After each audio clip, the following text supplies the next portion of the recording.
Hey everybody, what is going on? I hope you guys are all doing well, and welcome to another tutorial video. In this video, I'm going to be explaining to you guys how you can add a story to your highlights without actually posting it technically. So let's get right into it.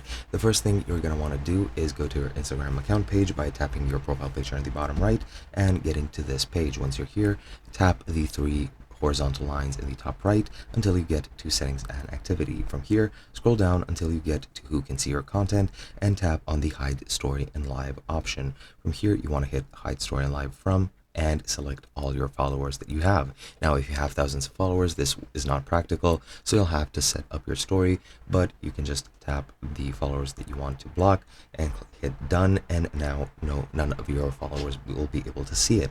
Then go and post your story as you usually would, and yeah, then just post your story.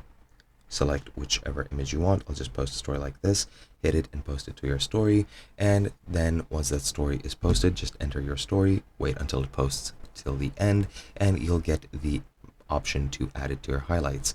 Give it just a second, and as you can see, highlight is right next to Facebook. Tap on that, add new highlight. I'll just click add. I'll just add hi, and it is added to highlights, and then you can just click done. And if I go to my profile, as you can see in highlights, I have that story. Now, don't make sure to not forget to go and revert those options and enable your stories for your followers again. And that is all there is to it. Hope you guys enjoyed, and I'll be seeing you guys in another video.